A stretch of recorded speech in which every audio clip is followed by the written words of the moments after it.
ఈ మధ్య పవన్ కళ్యాణ్ గారు, నా డిప్యూటీ సీఎం పవన్ కళ్యాణ్ గారు కాకినాడలో ఒక సమావేశానికి హాజరయ్యారు. ఆ కార్యక్రమం పేరు మన ఊరు మాట మంతి. ఆ కార్యక్రమం పేరు మన ఊరు మాట మంతి అనే కార్యక్రమాన్ని ఏర్పాటు చేసి, ఆ కార్యక్రమానికి ఆయన మాట్లాడడానికి పొంతన లేకుండా, సంబంధం లేకుండా ఏదేదో మాట్లాడి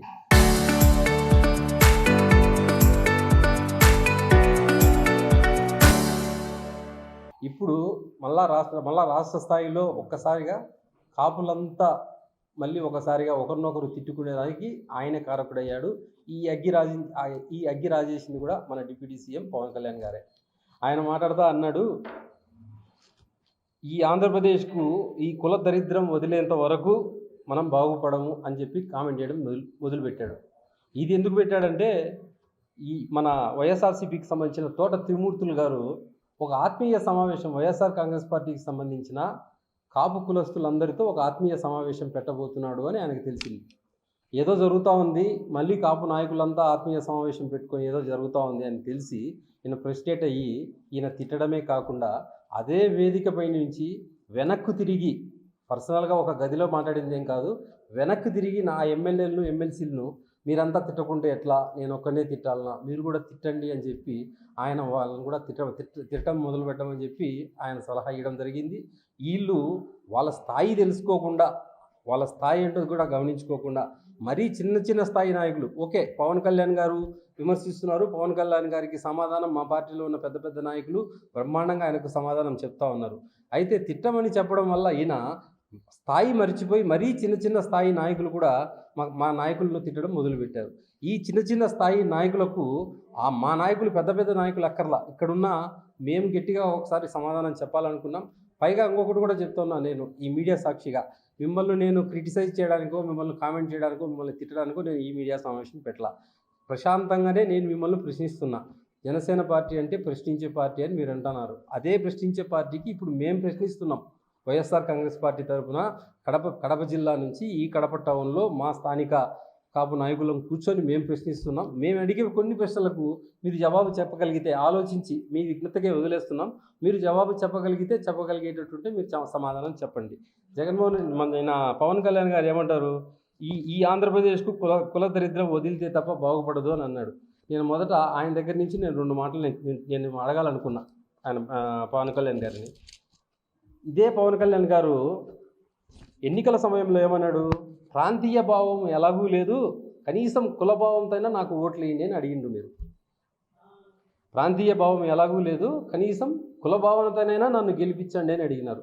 మరి నువ్వు ఆ రోజు గెలవడం కోసం, ఖచ్చితంగా గెలవాలి అంటే గెలవడం కోసం కులభావంతో నాకు ఓట్లు వేయండి అని అడిగినప్పుడు కులభావం గుర్తొచ్చింది. ఇప్పుడు ఆయన ఏమంటాడంటే, నాకు కులాన్ని ఆపాదించొద్దు, కాపు అనే ముద్రను నాకు వేయొద్దు అని ఇప్పుడు నువ్వు అంటావు. ఇప్పుడు నీకు కాపులతో అవసరంలా, ఎందుకంటే నువ్వు ఆల్రెడీ గెలిచిపోయినావు.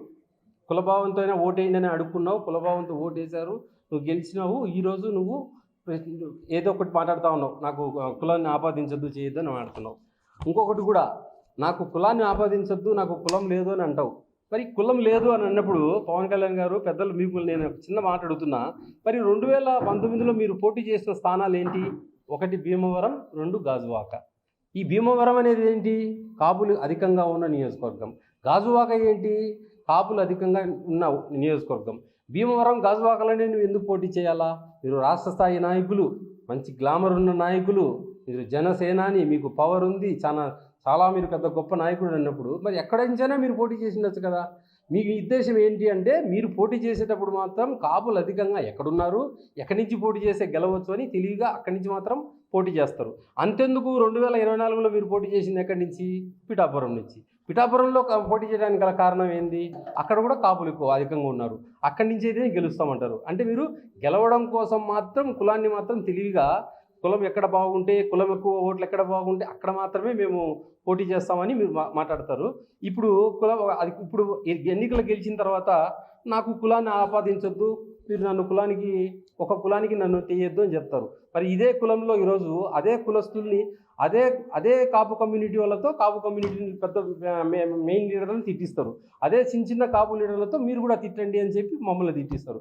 మేము మా నాయకుడు తిట్టడం నేర్పించలా, మా నాయకుడు మాట్లాడడం నేర్పించినాడు, మేము ప్రశ్నించడం నేర్పించినాడు, మేము ప్రశ్నిస్తున్నాం.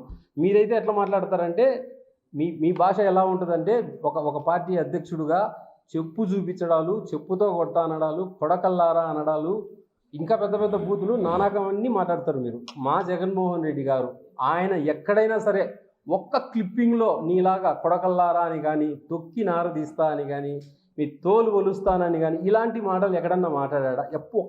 ఒక్క క్లిప్పింగ్ అయినా మీరు చూపించగలరా? అది మా నాయకుడి సంస్కారం, అది మీ సంస్కారం. మీ సంస్కారాన్ని మీకే వదిలేస్తున్నా. మీ స్థాయికి మా స్థాయి నాయకులు సమాధానం చెప్తారు. ఇక్కడ స్థానికంగా ఉండే చిన్న చిన్న నాయకులు కూడా మీకు కూడా కొన్ని విషయాలు నేను చెప్పాలనుకున్నా. మనం వద్దాం, మన కాపు నాయకుడికి ఓటు వేయకపోతే ఎలా, మన కాపు నాయుడిని మనము గెలిపించుకోకపోతే ఎలా అని మరీ కాపు ఫీలింగ్తో బ్రహ్మాండంగా మీరు అందరూ ఇక్కడ కడప జిల్లాలోనే కాదు రాష్ట్రం నలుమూలలు కూడా పవన్ కళ్యాణ్ గారిని బ్రహ్మాండంగా సపోర్ట్ చేశారు. మరి అదే పవన్ కళ్యాణ్ గారు కాపుగా అతని అవకాశాన్ని పొంది తాను మాత్రమే పవర్ ఎంజాయ్ చేస్తున్నాడు, తాను మాత్రమే బ్రహ్మాండంగా అన్నీ అనుభవిస్తున్నాడు. మిగతా వాళ్ళకి ఎవరికి అడగకూడదంట. ఎందుకు అంటే పూర్తిగా ఇది కాపు పార్టీ అవుతుందని. అయ్యా, నీకు ఓట్లేసిందే నిన్ను చూసి, నీకు కాపు అని చూసి నిన్ను చూసే ఓటేసినారు. అయిపోయిన తర్వాత ఈరోజు నేను కాపుని కాదు, నన్ను కాపు అని అనద్దు అంటే మా కాపు నాయకులంతా మీ మీద అభిమానంతోనే ఆ రోజు పార్టీకి వేశారు. ఈరోజు కడప కావచ్చు, మైదుగూరు కావచ్చు, రాజంపేట కావచ్చు, అధికంగా కాపు నాయకులు ఉన్న చోట బ్రహ్మాండంగా ఓట్లు వేశారు నీ పిలుపు మేరకు. ఈరోజు మీరు నాకు సంబంధం లేదు అంటే ఎట్లా? ఈరోజు నిన్ను నమ్మి నీకు ఓట్లేసిన వాళ్ళందరికీ నువ్వు ఏ విధమైన న్యాయం చేయగలుగుతున్నావు? అంతెందుకు, మీకు రాజ్యసభ అవకాశం వచ్చింది. 3 రాజ్యసభ స్థానాలు వస్తే 2 టీడీపీ తీసుకుంటే, ఒక రాజ్యసభ స్థానం మీకు వస్తే ఆ రాజ్యసభ స్థానం ఎవరికి ఇచ్చారు మీరు? లింగమనేని రమేష్. ఆయన ఎవరు? కమ్మ.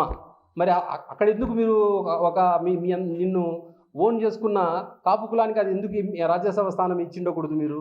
అంతెందుకు, మీ పార్టీలో నీ తర్వాత పిఎస్సి చైర్మన్, అత్యధికంగా నీ తర్వాత పవర్ఫుల్ పోస్ట్ పిఎస్సి చైర్మన్ ఎవరు? నాదెండ్ల మనోహర్. ఆయన ఎవరు? కమ్మ. దాని తర్వాత పోస్టు జనరల్ సెక్రటరీ ఎవరు మీ పార్టీకి? రామ్ తల్లూరి. ఈయన కమ్మ.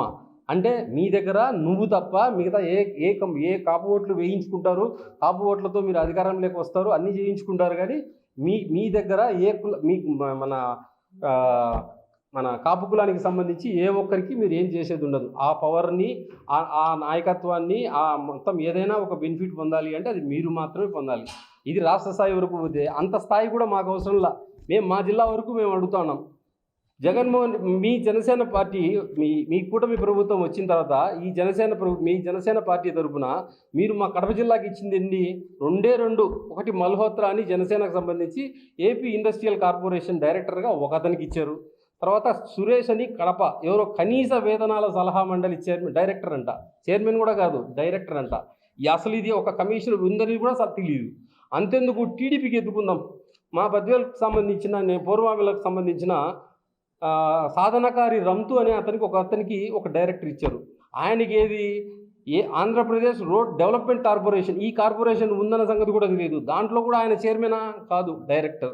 అంటే ఒక 2 జనసేనకి ఇస్తే 1 టీడీపీకి ఇచ్చిండ్రు, ఒక 2 మార్కెట్ యార్డ్ చైర్మన్ ఇచ్చిండు. మార్కెట్ యార్డ్ చైర్మన్ అనేది అది రాష్ట్ర స్థాయికి సంబంధించింది కాదు, కనీసం జిల్లా స్థాయికి కూడా సంబంధించింది కాదు.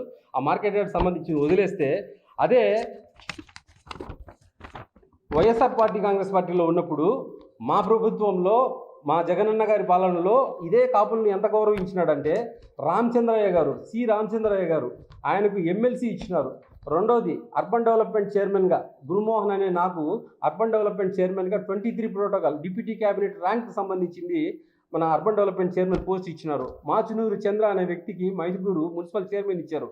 రాజంపేటకు సంబంధించి మర్రి రవి అనే అతనికి మున్సిపల్ వైస్ చైర్మన్ ఇచ్చినారు.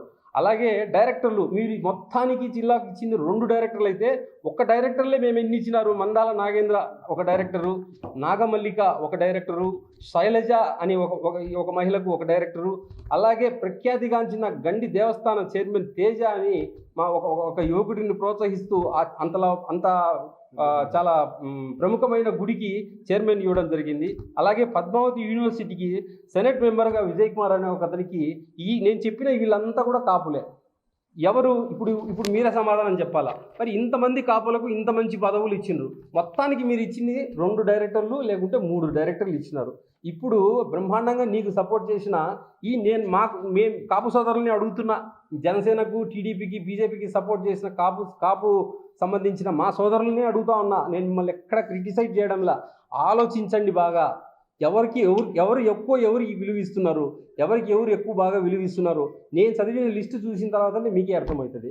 అంతెందుకు, పోనీలే పార్టీలో మీకు ఎక్కడన్నా విలువ ఉందా అంటే, ఈ మధ్య కాలంలోనే మన కడపలో ఒక ప్రముఖ వ్యక్తికి, ఒక పెద్ద ఆయనకు జాతీయ ఉపాధ్యక్షుడు ఇచ్చిండు. జాతీయ అధ్యక్షుడు తర్వాత జాతీయ ఉపాధ్యక్షుడు. ఓకే, సంతోషం. మా కులానికి సంబంధించిన వాళ్ళు ఇంకొక పార్టీలో కూడా మంచి స్థానం ఇచ్చిండ్రు అంటే, ఆయన ఎడ కూర్చోబెట్టినారా అంటే, ఇదే లోకేష్ అనే వ్యక్తి కడపకు వచ్చి మీటింగ్ పెడితే కనీసం స్టేజ్ మీదకి పిలవకుండా అందరితో పాటు కుర్చీ వేసి అక్కడక్కడ కింద జనాల్లో కూర్చోబెట్టినారు.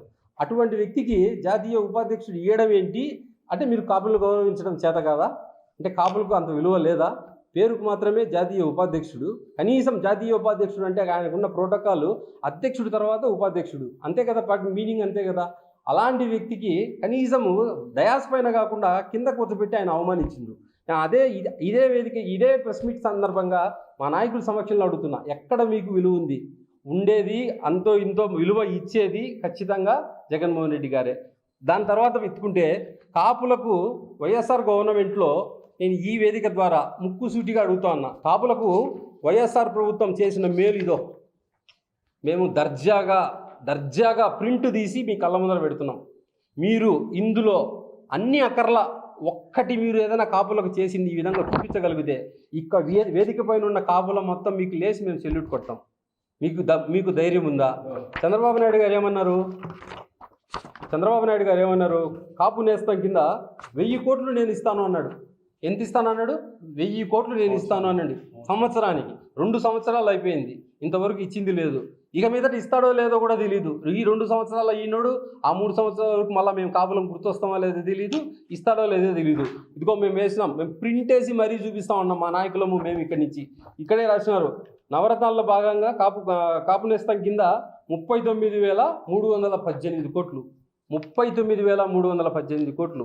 ఈ విధంగా కాపులకు ఏం చేశారు అని చెప్పి ఈ విధంగా పాంప్లెట్ వేసి ప్రెస్ మీట్ పెట్టి ఏదో కాపులకు ఇది చేసినామని చెప్పే వాళ్ళ ధైర్యం మీకుందా? ఎందుకు అంటే మీరు చేసింది ఏమీ లేదు. మీకు కూడా ఆ విషయం తెలుసు. కాపుల్లో కూడా మార్పు మొదలైంది, ఆలోచన స్టార్ట్ అయ్యింది. నిన్న మా నాయకుడు పేర్ని నాని గారు చెప్తా ఉన్నారు, మన పవన్ కళ్యాణ్ గారి గ్రాఫ్ క్రమంగా తగ్గుతూ ఉంది. గ్రాఫ్ తగ్గినప్పుడల్లా ఆయన చేసేది ఏంటంటే ఏదో ఒక చిచ్చు పెట్టి దాన్ని డైవర్ట్ చేస్తాడు.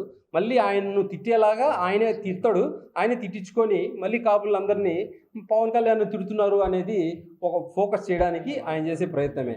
అంత తప్ప కాపులకు ఎట్టి పరిస్థితుల్లో అంతో ఇంతో మేలు జరిగింది, మంచి పదవులు వచ్చాయి, కాపులకు ఎంతో కొంత కాపు పేదలకు మేలు జరిగింది అంటే అది కేవలం 100% జగన్మోహన్ రెడ్డి ప్రభుత్వంలోనే జరిగింది. మీరు ఇక్కడున్న స్థానికంగా ఉన్న కాపులు, అది జనసేన పార్టీ కావచ్చు, తెలుగుదేశం కావచ్చు, బీజేపీ కావచ్చు, అన్ని పార్టీల్లో ఉన్న కాపులు, మిమ్మల్ని నేను క్రిటిసైజ్ చేయట్లేదు, విమర్శించడం, ఆత్మ పరిశీలన చేసుకోండి, ఒక్కసారి ఆలోచించండి, నిజమే కదా అని ఆలోచించండి. ఎంతమంది మేము ఉండేది జగన్మోహన్ రెడ్డి గారి దగ్గర అయినా కూడా ఎంతమంది ఎన్ని పదవులు తీసుకున్నాం, ఇన్ని పదవులు మేము పొందాం. మీరు కష్టపడి పనిచేశారు కదా, మీకు ఎన్ని పదవులు వచ్చాయి? ఓకే, మీ పదవులు పక్కన పెట్టండి, కనీసం పేదలకు ఎంత మేలు చేశాడన్నా మీరు మా కులంలో పేదలకు ఈ పార్టీలో మేలు జరిగిందా అని కూడా మీరు ఆలోచించండి. కాబట్టి ఖచ్చితంగా 100% మేమంతా కొంతమంది గట్టిగా చిన్న లీడర్లు సోషల్ మీడియా ద్వారా దాని ద్వారా నేను కూడా ఇప్పుడు సమాధానం చెప్పేది పవన్ కళ్యాణ్ గారికి కాదు, కింద స్థాయి నాయకులు ఈ జిల్లా స్థాయిలో గట్టిగా మాట్లాడుతున్న వాళ్ళకే మేము సమాధానం చెప్తున్నాం. వేదిక ద్వారా మా మిత్రులందరినీ కలుపుకొని వేదిక ద్వారా చెప్తా ఉన్నాం. కేవలం జగన్మోహన్ రెడ్డి గారు మాత్రమే మనకు బాగా విలువిస్తాడు. అతని కులాన్ని కేవలం కులం పేరు చెప్పుకొని ఓట్లు దండుకోవడమో, కులం పేర్లు చెప్పుకొని అందరినీ ఏదో చేసి ఆయన ఆకట్టుకోవడానికి ప్రయత్నం చేస్తున్నాడు తప్ప మన మేలు చేసే అభిప్రాయం లేదు. చేసే అభిప్రాయం మాకుంది. దీని మీద చర్చించడానికి, దీని మీద మేము మాట్లాడడానికి ఇక్కడ ఉన్న మేమందరం సంసిద్ధం. కాబట్టి జగన్మోహన్ రెడ్డి గారి నాయకత్వంలోనే కాపులకు మేలు జరుగుతుంది, దాంట్లో ఎలాంటి సందేహం లేదు. ఇది కూడా మీరు బాగా ఆలోచించుకొని, మాకు దీని మీద కౌంటర్ అక్కర్లేదు, మేము కౌంటర్ కోసం ఇవ్వడం లేదు. విషయాలు మీ దృష్టికి తీసుకురావాలి, విషయాలు మీకు అన్నీ తెలియాలి అని చెప్పి మేము ఈ మీడియా సమావేశాన్ని ఏర్పాటు చేయగలిగినాం. Thank you very much. నమస్తే. జై జగన్. రాజమండ్రిలో మా వైఎస్ఆర్సిపి కాపు నాయకులందరూ కలిసి తోట త్రిమూర్తులు గారి ఆధ్వర్యంలో ఒక సమావేశం నిర్వహించుకోవడం జరిగింది. ఆ సమావేశానికి మా సీనియర్ నాయకులు బొత్స సత్యనారాయణ దగ్గర నుంచి, తోట చంద్రశేఖర్ దగ్గర గారి నుంచి, అందరూ తోట నరసింహం గారి దగ్గర నుంచి మొత్తం అందరూ కాపు నాయకులందరూ ఆ మీటింగ్కు హాజరు కావడం, ఆ మీటింగ్లో మా పార్టీకి వైఎస్ఆర్సిపి పార్టీకి సంబంధించిన విషయాలను చర్చించుకోవడం, రాబో ఎన్నికలకు ఏ విధంగా సంసిద్ధత కావాలా అని ఆ కాపు సమావేశంలో మాట్లాడుకోవడం జరిగింది. ఈ లోపల జనసేన పార్టీకి చెందిన చిన్న చితక వ్యక్తులు పొలోమని బయటికి వచ్చి ఆ సమావేశం పెట్టుకుంటానే వాళ్ళ వెన్నులో వణుకు పుట్టడం జరిగింది.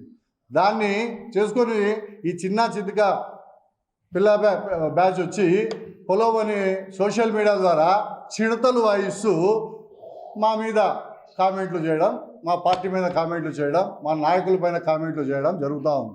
నేను ఒకటే మీడియా ముఖంగా సూటిగా ప్రశ్నిస్తున్నా, ఈ రాష్ట్రంలో పవన్ కళ్యాణ్ ఒక్కడే నాయకుడా? పవన్ కళ్యాణ్ ఒక్కడే కాపు నాయకుడా? కాపు, బలిజ, ఒంటరి, తెలగకు సంబంధించిన కులాల వాళ్ళు పవన్ కళ్యాణ్కు మద్దతు ఇస్తేనే కులస్తులా? ఏమన్నా పవన్ కళ్యాణ్ గారు ఏమన్నా ఈ కాపు, బలిజ, ఒంటరి, తెలగ కులాలకు ఏమన్నా పేటెంట్ తీసుకున్నాడా? ఎవరికి ఇష్టం వచ్చిన పార్టీలో ఇష్టం వచ్చిన నాయకత్వంలో పనిచేస్తారు. అందులో భాగంగానే మా నాయకుడు వైఎస్ జగన్మోహన్ రెడ్డి గారి ఆధ్వర్యంలో మేమంతా రాష్ట్ర వ్యాప్తంగా పనిచేస్తూ ఉన్నాం. మరి మీకెందుకు ఉలుకు? మీరు ఏం చేశారనేది మీరు చెప్పండి. గతంలో ఇదే పవన్ కళ్యాణ్ గారు మొన్నటికి మొన్న ఒక దాసరి రాము గారి మీద కులానికి సంబంధించి విరుచుకుపడ్డారు. ఎస్, మేము మిమ్మల్ని అడుగుతా ఉన్నాం. అనంతపురంలో ప్రచారంలో మీరేం చెప్పారు? కాపులు, బలిజలు పెద్దన్న పాత్ర పోషించండి అని గత ఎలక్షన్లో మీరు చెప్పి అధికారంలోకి రాలేదా? అంటే గతంలో ఎన్నికలకు ముందు కులం కావాలి, ఎన్నికల తర్వాత కులం వద్దు. ఇప్పుడు కులము నాయకుడుగా నన్ను ముద్ర వేయద్దండి. మరి ఆ రోజు దాసరి రాము గారు కానీ, అడ్వకేట్ రజనీ గారు కానీ వీళ్ళంతా మీకోసం ప్రచారం చేయలేదా? కాళ్లకు బలపం కట్టుకొని దాసరి రాము అనే వ్యక్తి జనసేన కోసం, నీ కోసం పనిచేయలేదా? మరి ఇప్పుడు అంటే మిమ్మల్ని కానీ ప్రశ్నిస్తే కోవట్ల కింద మీరు లెక్క కడతారా? ఇదే మీకున్న సంస్కృతి?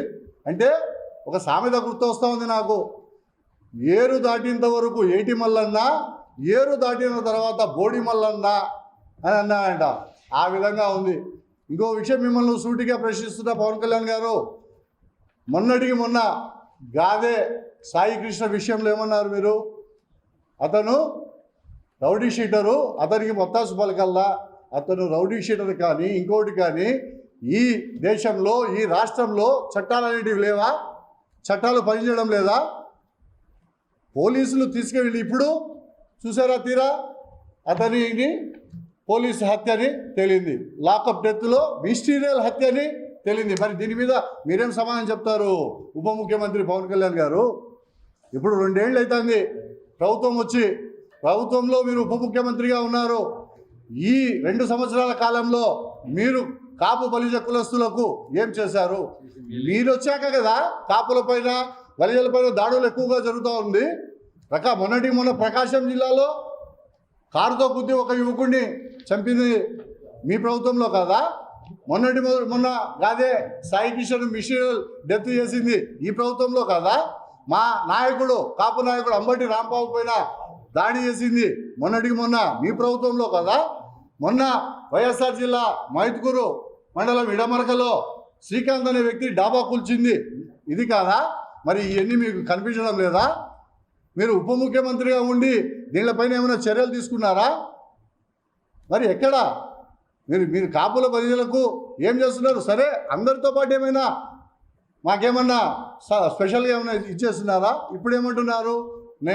నాకు కులాన్ని ఆపాదించద్దండి అంటారు. ఈ సామెత మీకు కరెక్ట్గా సరిపోతుంది కదా? ఏరు దాటినంత వరకు ఏటి మల్లన్న, ఏరు దాటిన తర్వాత ఓడి మల్లన్న.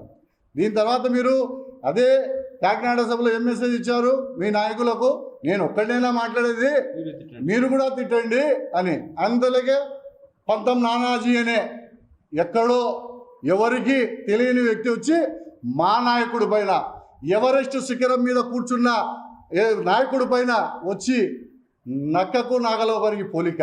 మా నాయకుడు నాగలోకం లాంటి వాడు.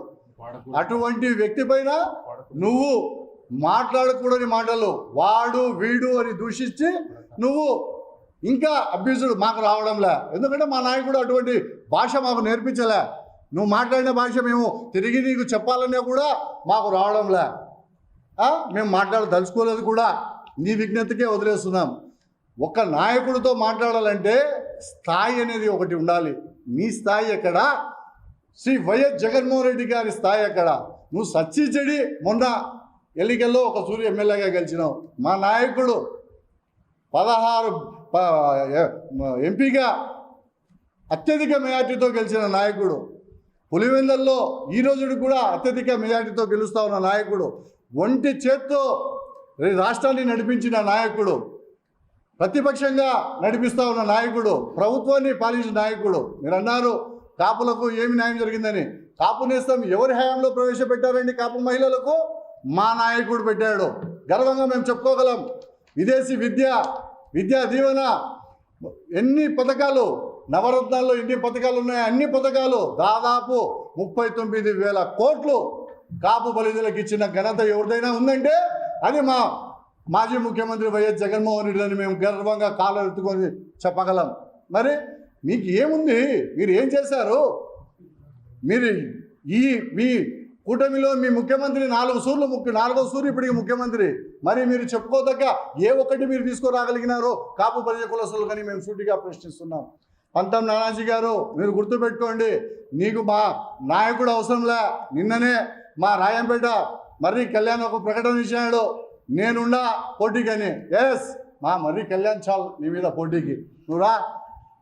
లేదంటే మా పార్టీలో సాధారణ కార్యకర్తలు చాలు నీ మీద పోటీకి. నువ్వు ఎక్కడ నిలబడతావో చెప్పు, అక్కడికి వచ్చి మేమే పోటీ చేస్తాం. నీకన్నా 10 ఓట్లు ఎక్కువ తెచ్చుకుంటామని మేము ఈ మీడియా ముఖంగా ఛాలెంజ్ చేస్తున్నాం. ఇంకో విషయం, ఇక్కడ స్థానికానికి వస్తే, కడప జిల్లాలో స్థానికానికి వస్తే, మొన్న ఒక నాయకుడు ప్రెస్ మీట్ పెట్టి కడప జిల్లాలో బలిజలకు న్యాయం జరిగింది టీడీపీ ప్రభుత్వంలో అంటున్నాడు. ఏం న్యాయం జరిగింది అని నేను అడుగుతున్నా. మొన్న గత ఎలక్షన్లో గంటా నరహరిని గొంతుకు వచ్చింది ఎవరయ్యా? టికెట్ ఇస్తామని చెప్పి, ఎంపీ టికెట్ ఇస్తామని. తర్వాత కోడూరు రాయంపేట పరిశీలో నియోజక ఇన్ఛార్జ్గా ఉన్న చెంగల్లాంటి గొంతుకు వచ్చింది ఎవరని అడుగుతున్నా. హుటాహుటిన సుఖవాసి బాలసుబ్రహ్మణ్యంను తీసుకొని వచ్చి అతన్ని ఓడించింది ఎవరు అని నేను అడుగుతా ఉన్నా. వీళ్ళంతా ఎక్కడికి పోయారు? వీళ్ళందరికీ పార్టీలో న్యాయం జరిగిందా? ఇకపోతే 4 కడపకు సీఎలుగా వచ్చారు. 4, ఒక సుబ్బారావు, ఒక సదాశివయ్య, ఒక నాగార్జున, ఒక చిన్నపెద్దయ్య గారు. ఈ 4 బలిజ కులస్తులు కనీసం పట్టుమని 4 నెలలైనా కడప నగరంలో వీళ్ళు పనిచేశారా అని నేను సుట్టిగా అడుగుతున్నా. ఇదే బలిజలకు న్యాయము? ఇంకో మాట అన్నారు మీరు, ఈడబ్ల్యూఎస్ మేము ఇంప్లిమెంట్ చేశాం. గతంలో ఇప్పటికి 4వ సూర్య ముఖ్యమంత్రి అయిన చంద్రబాబు నాయుడు గారు ఇంప్లిమెంట్ చేసి ఈడబ్ల్యూఎస్ ఇంప్లిమెంట్ చేసి కులస్తులకు సర్టిఫికేట్లు ఏమైనా ఇచ్చారా? బీసీ సర్టిఫికేట్లు కానీ ఈడబ్ల్యూఎస్ సర్టిఫికేట్లు కానీ ఎక్కడ ఇంప్లిమెంట్ చేశారు? మరి ఇప్పుడు అధికారంలోకి వచ్చింది మీరు కదా, ఇప్పుడు 2 సంవత్సరాలు అయింది కదా అధికారంలోకి వచ్చి. ఇప్పుడు మీరు ఇంప్లిమెంట్ చేస్తా అంటే మేమేమైనా అడ్డుకున్నామా? మా నాయకుడు విజన్ ఉన్న నాయకుడు చెప్పాడంటే చేస్తాడంతే. అంతేగాని మీలాగా కంటి తుడుపు మాటలు, కంటి తుడుపు చేలు. ఇంకో మాట అడుగుతున్నా, పార్టీలో కానీ ప్రభుత్వంలో కానీ మీ స్థానం ఏంటి? గతంలో ఒక్కరోజు 1 గంట అడా చైర్మన్ మీరు. అదే మా గురుమోహన్ గారు దాదాపు 3 సంవత్సరాలు మా నాయకుడు అడా చైర్మన్గా చేసిన ఘనత మా వైఎస్ జగన్మోహన్ రెడ్డికి దక్కుతుందని మేము గర్వంగా చెప్పగలం. అంతేకాకుండా ఇప్పుడు ఎన్ని పేర్లు అయితే ఆయన చెప్పారో అందరికీ అతను ఇచ్చిన ఇది. సరే, లాస్ట్ ఒకటే అడుగుతున్నా, 2 సంవత్సరాలు అయింది. కడపలో బలిజ భవన్ గురించి మీరు ప్రామిస్ చేయడం జరిగింది గత ఎన్నికలకు ముందు. కనీసం ఈ 2 సంవత్సరాలు పూర్తయిన సందర్భంగా బలిజ భవన్కు స్థలమైనా మీరు ఎక్కడైనా పరిశీలించారా అని అడుగుతా ఉన్నా. ఎందుకండి ఉలుకు పలుకు లేని మాటలు కోటలు దాటును కానీ చేతులు గోడలు దాటవు అన్నట్టుంది మీ పరిస్థితి. ముందు మీ ప్రభుత్వంలో మీ స్థానం ఏందో మీరు గుర్తు తెచ్చుకోండి.